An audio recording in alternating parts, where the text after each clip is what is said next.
2024 5 August পরবর্তী নানা কারণে আলোচনায় কণ্ঠশিল্পী আসিফ আকবর। বিতর্কিত বিসিবি নির্বাচনে পরিচালক হওয়ার পর আপত্তিকর মন্তব্য করে জন্ম দিয়েছেন একের পর এক সমালোচনার।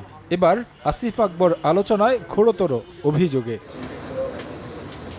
বিসিবি পরিচালকের নামে অর্থ আত্মসাতের অভিযোগ তুলেছেন তার ব্যবসায়িক পার্টনার। 2009 সাল থেকে 14 সাল পর্যন্ত বিভিন্ন সময় সালাউদ্দিন রুমি পিজি হাসপাতালের অ্যানেস্থেশিয়া বিভাগের প্রধান ডাক্তার শাকিল সহ বেশ কয়েকজনের কাছ থেকে প্রায় 4 কোটি টাকা নেন আসিফ। কিছু টাকা ফেরত দিলেও প্রায় 2.5 কোটি টাকা ফেরত দেননি এই বোর্ড পরিচালক।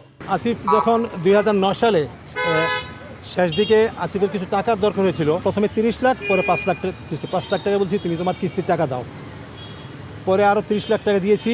ডাক্তার শাকিল আহমদ অ্যানেস্থেসিয়ার বর্তমানে পিজির হেড, উনি আরেকজন ডাক্তার আছে, উনি দুজনে, একজন দিয়েছে 88 লাখ টাকা, আরেকজন 75 লাখ টাকা। আমরা তিনজনেরই 2,27,65,000 টাকা। এটা তো মানে তাকে দেওয়া। তার একটা ফ্ল্যাট সে 2014 সালে আসিফকে ফুল ফ্ল্যাটের টাকা দিয়েছে, তাকে ফ্ল্যাটে উঠতেও দেয় না, এবং যদি 10,000 টাকাও ভাড়া ধরে 14 বছর তাকে বাসা দেয় না। বিভিন্ন সময় টাকা চাইলে হুমকি দিয়েছেন আসিফ আকবর, এমন অভিযোগও তুলেছেন তিনি। শেষ পর্যায়ে 10 মার্চ রমনা থানায় সাধারণ ডায়েরি করেছেন এই ভুক্তভোগী। তবে মামলা করতে চাইলে তার কাছ থেকে নেওয়া হয়নি মামলা।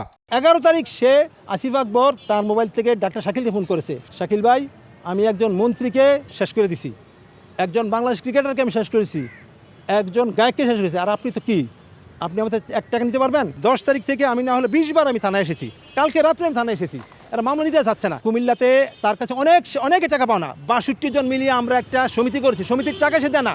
কেন মামলা নেওয়া হয়নি সেই বিষয়ে জানতে রমনা থানার ভারপ্রাপ্ত কর্মকর্তার সঙ্গে কথা বলতে গেলে এ বিষয়ে মন্তব্য করতে রাজি হননি।